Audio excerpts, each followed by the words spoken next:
Hello and welcome to the Car Care channel, and welcome to a video that I have been wanting to do since the channel started, and that is how does Toyota and Lexus evaporative emission system works. This is going to be a two-part series. We're going to start from the very basics and go into advanced diagnostics and everything in between right after this.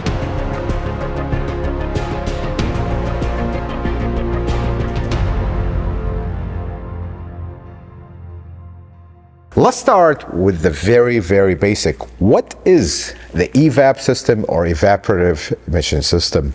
So your car has gasoline in the tank. Gasoline, if you put it in an open container, you're going to have all kinds of fumes coming out of it. That is just part of the characteristics of gasoline. Well, these fumes actually contain hydrocarbons and they are going to pollute the environment.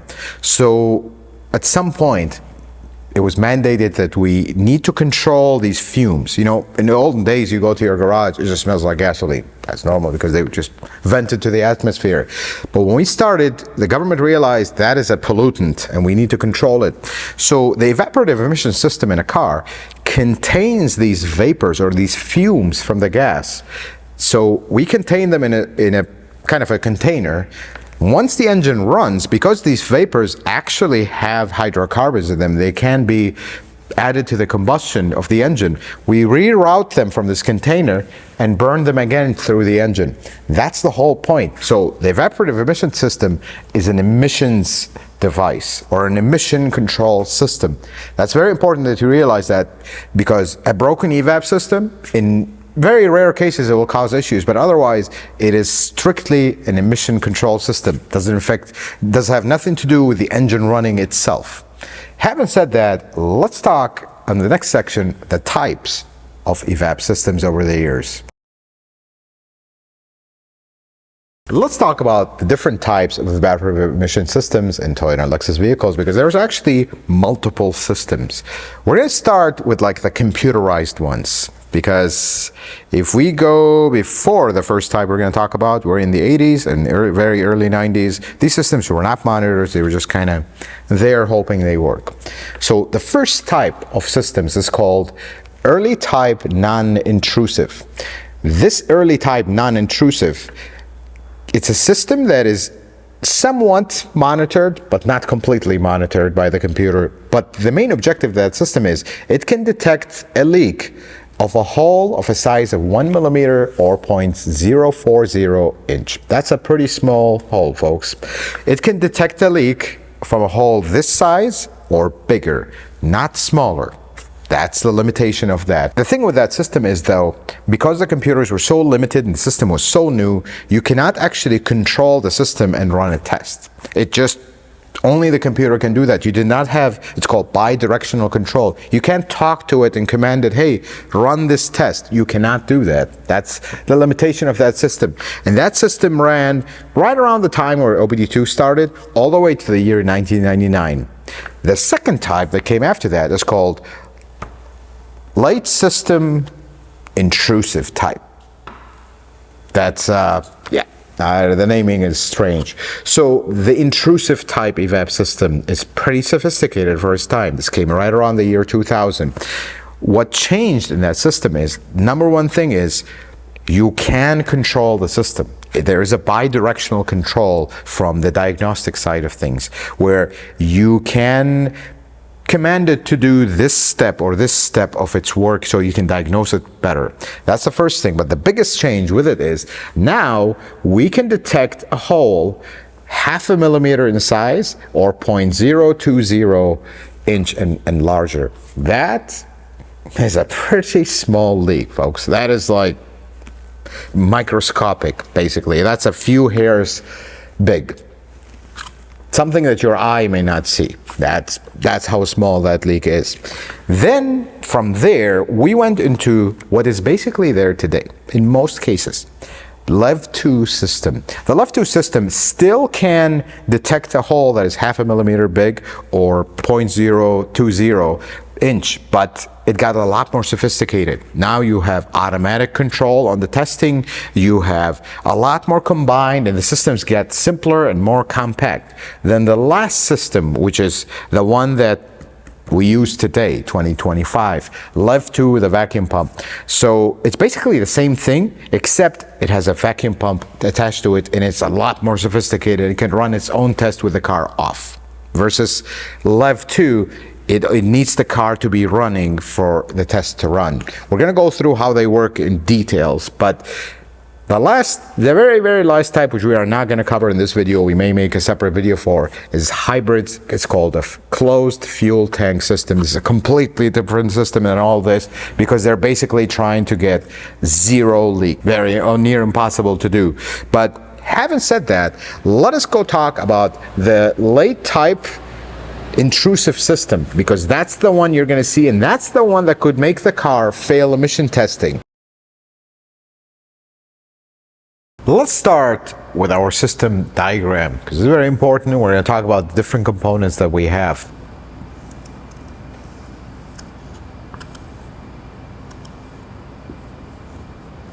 This is your fuel tank. You have fuel here. In the olden days, this just vents to the atmosphere. All these fumes, they just go to the atmosphere. In the late type intrusive system, we have something called a charcoal canister.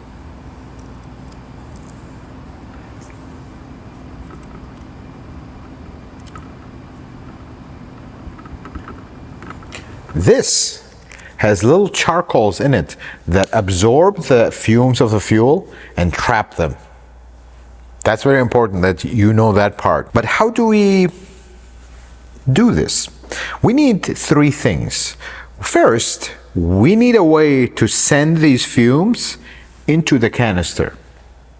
Second thing we need to do, we need a method to take these fumes, once we store them here, to burn them in the engine.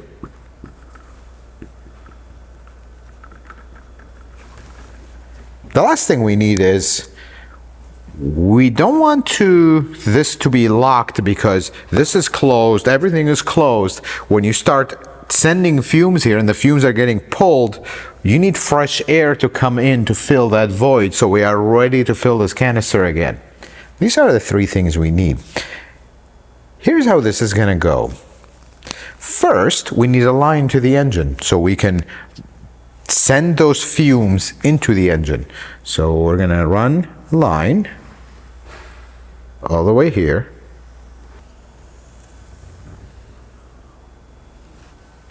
We got our line. So now this line that's going to take these vapors, send them to the engine, is called a purge line. But right now, the way I drew it, wait a second. This engine creates vacuum, and that's how it's going to pull the vapors from here. Vacuum is created here. It's going to kind of create a suction effect. But right now, what's going to happen if we leave it like this, it's just going to pull all the vapors. Vapors will be done, and then we're going to start pulling air into the engine, and that's not good. So what we have, instead of doing that, is we have a valve here. It's called purge valve. This will close this passage. Only when the computer wants to do a purge is going to turn this on, vacuum will pull it, and then it's going to shut it off when it needs to. That's the first purpose. The second line is, when you start pulling from this canister, well, you're just going to make this into a vacuum. That's a problem. So how do we replenish, as the fumes are leaving, or the vapor of the fuel, how do we introduce fresh air? In this system, that actually happens right near the engine. That's just how they designed it. So we have another line right here, going all the way here. This is called the fresh air. This is the purge. This fresh air line, we're going to leave it right here. I'll just draw. Actually, this is usually connected to the air filter, so it's filtered air that goes through. That's the idea. But wait a second. If we leave it like this, aren't these fumes just gonna kinda go here and just eventually find their way to the atmosphere? That's the next problem. We have another valve here that is connected to the air filter. This valve is called CCV valve, or canister closed valve. What this does is, when we need to seal the canister, we close it. We're going to talk about why we need to seal the canister. So now I think we have it figured out. We can take the fumes out of the canister, send them to the engine. We can replenish that air in the canister. But wait a second, how do we get the vapors into the canister to begin with? That's the next thing. We're just gonna create a little line here, sends these vapors here, and we're good, right? Here's the other problem though. What if as you drive, this will splash around and you're gonna end up having liquid fuel here, which will then carry these charcoals and send them to your engine and destroy everything. That's not how this works. So instead, we have a process called onboard vapor recovery. What we have here is a little very complicated contraption of a valve that's this has a spring here. It's a mechanical valve. It's not a electronic one. Here's how this is going to work. When you go to refuel your car, the fuel level is rising. The fumes that are already here, they have nowhere to go. They're going to actually go here, go underneath the spring, push it up, and then go this way. That's how that works. And while we are doing this, the canister is getting filled, and this tank, if it needs fresh air, it can actually take it from here so we can fill it. Now there is a little bit more to the fuel tank. There's a couple valves, and there's some piping to the filler neck and protections to make sure we don't get fuel in here, more protections. But we're going to be focused on this because for diagnosis purposes, this is what you have. Then here's the interesting thing about OBD2. The car has the ability to run its own test. That's a very important factor that we know. And the way it's going to do that is, what if the system has a leak, like a brake here, brake there, gas cap is leaking, all kinds of stuff? Well, how do we know our system is working? Remember when we talked about different types? It can detect a leak the size of 0.5 millimeter and up. How is it going to do that? That's the most important part.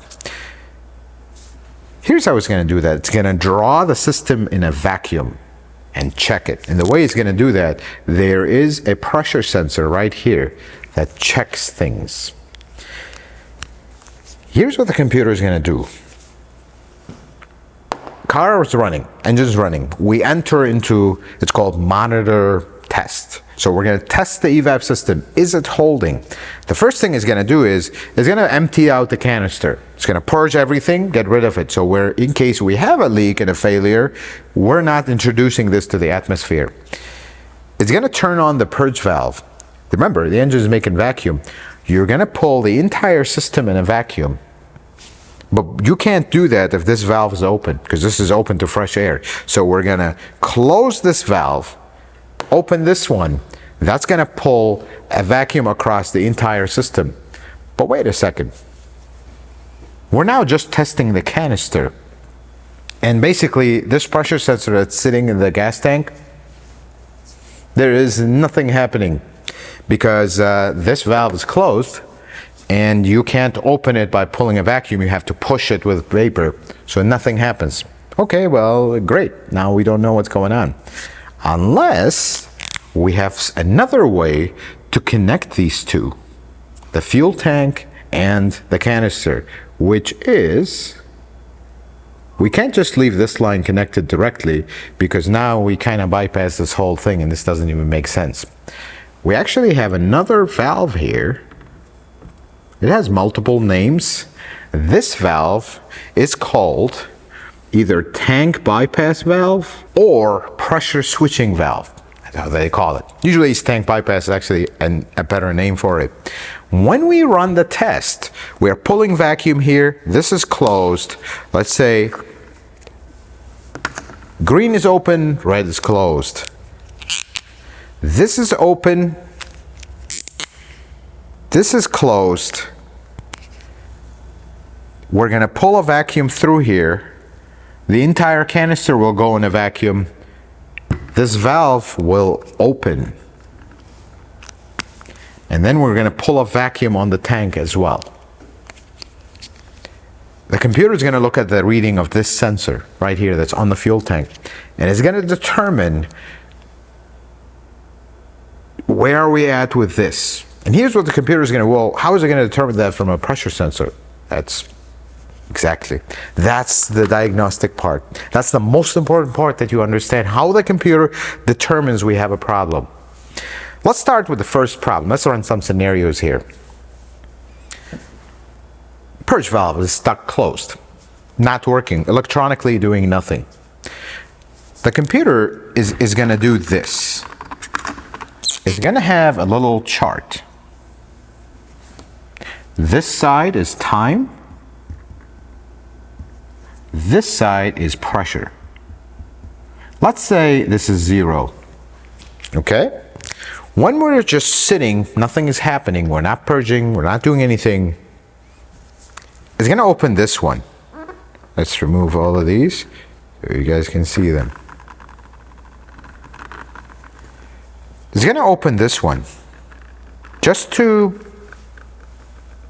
kind of neutralize things, to get atmospheric pressure equalized. You're going to have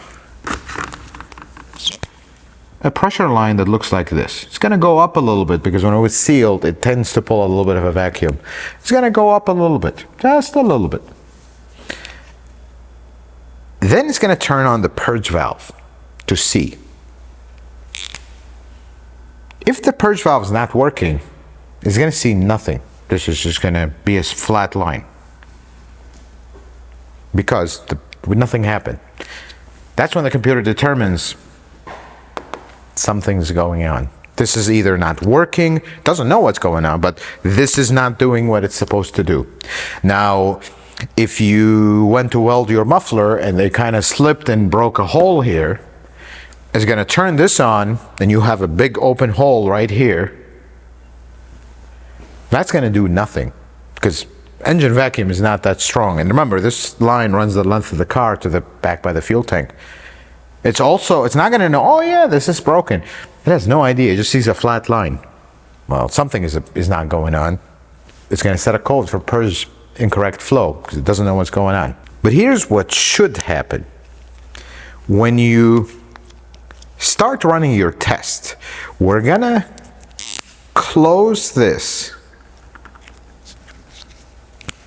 We're going to connect the fuel tank and the canister together by opening this valve. Then, and only then, when these two happen, we're going to open the purge valve. Here's what's going to happen. The engine is running.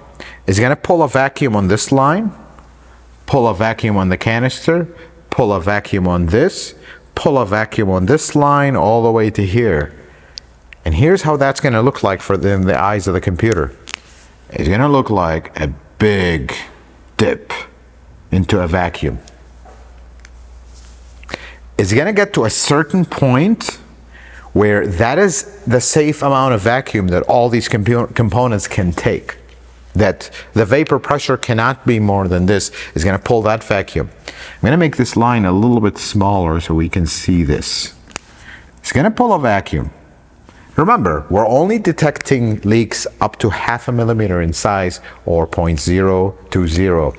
So as we get to that point, a predetermined point, we're gonna close the purge valve and hold. This is the pressure check. This is the ultimate test to this system. What it's gonna do is is going to slowly start rising again because we're only able to detect to a certain point.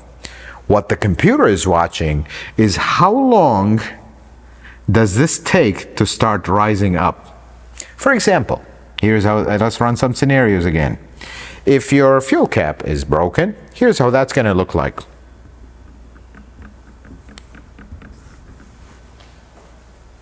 Because you can't pull a vacuum when you have a big leak. But it's going to see a small, when you open the purge valve, it's going to see a small dip, and then it's just going to stay there. It won't be able to pull it down because you have a big leak. That is a simple one. You have a large leak. It immediately can tell. But what about small leak and very small leak? It pulled a vacuum, but then it saw that this vacuum came up way too quick. That's a small leak. And if it's a very small leak, it's going to be even more. But the computer is trying to see that we are still in vacuum at this point. And if it goes above, we have a leak. But if we don't have a leak and everything is healthy, this amount of time will pass and we are still in a vacuum. This system passes. This system does not have a leak larger than 0.5 millimeter. That's how this works. That's step one of the test. Because now we have determined that everything is good. It's going to do one more thing because it needs to not only check that we don't have leaks, it wants to check that all the valves are also working. We know this one is good because we were able to pull a vacuum, and then when we shut it off, our vacuum leak check passed. But what about this one? Does this one work? It's going to actually shut this off.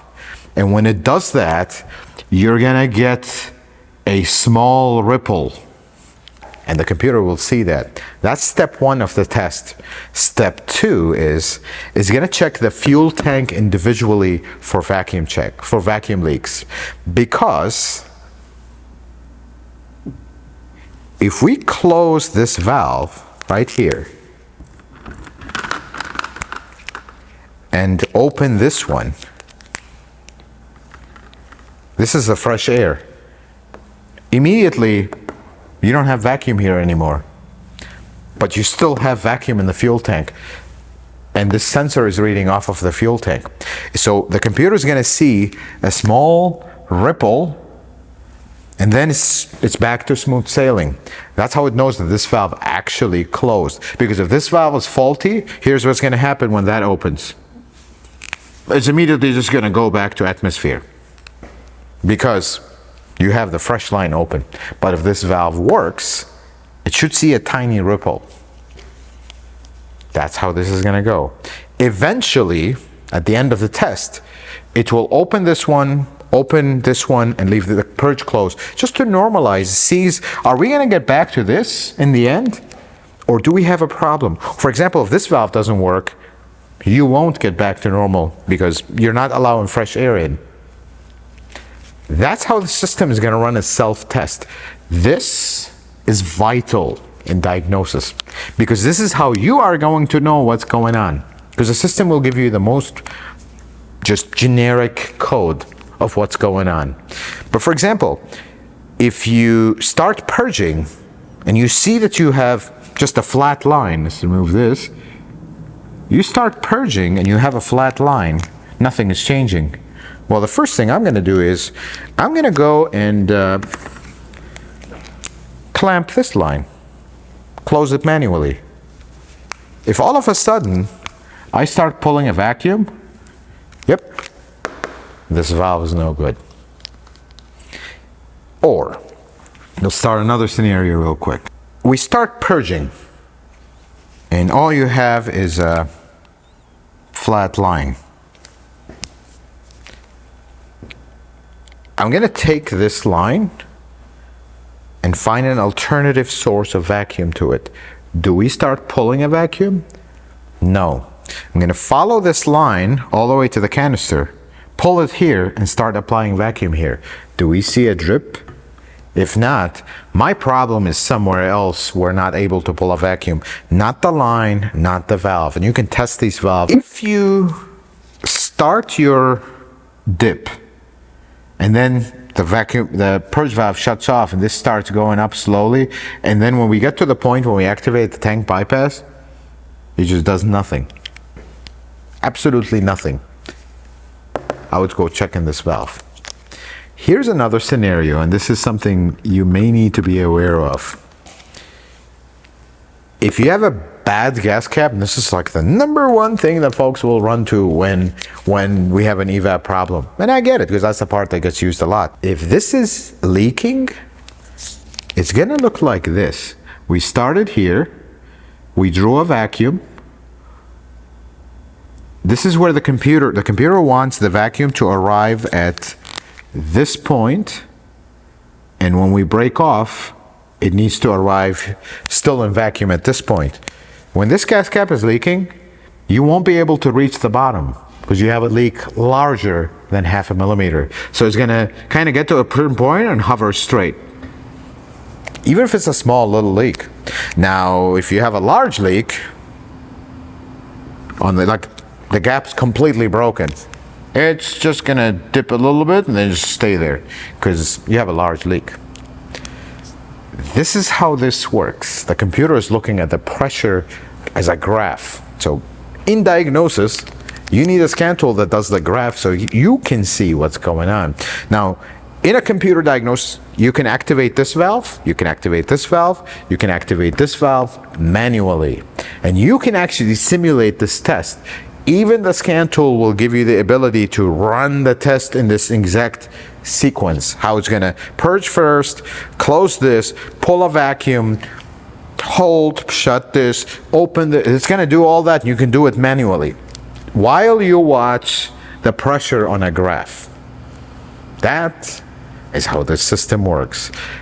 I hope this was not a lot to take in, because the problem is, on paper, the system seems simple. In the car, though, it's a lot more complicated. So let's go to a car. We'll talk about a few of the components, and then we'll wrap up this video. Let's do a quick tour around this car. This car is a 2004 Toyota Avalon. Kind of identify some of the key components of the late type intrusive system. This particular one should have had a LEV 2 because it's a 2004, but because it was a generational change next year, they actually didn't. So let's talk about it. First, let's identify our purge valve. This is a 1MZ FE. The easiest way to identify your purge valve in older cars, find your test port. You see your test port right here? That's where you're supposed to test the system. So if we follow this line, and it goes right here, then this hose, here is your purge valve. Very, very simple and clear. Usually purge valves, super easy to get to in cars, but this particular one, it's right there. That's your purge valve. These other two valves, they are something else, but this is your purge valve. You can just trace it from the line. That is one component. Then the CCV valve, or the canister closed valve, is right here. That is it. You see one line goes all the way to the canister. The other side is actually just connected to the airbox before the mass airflow. Because we connected here after the mass airflow, we're going to throw off our air fuel mixture, but it's connected before. So if you want to test this valve, just take this hose, put a kind of hand pump or vacuum pump, and just test it away. Same thing with that one. However, this valve is normally closed, the purge valve, so you can test it as it is. This one is normally open, so you have to either put power and ground to it to close it or use a scan tool to activate it. Then you can test it, because if we test it right now, it's wide open. Let's talk about the charcoal canister. On this particular system, this is how that looks like. This is where your charcoal will be, and this is where the container or the vapor will be stored.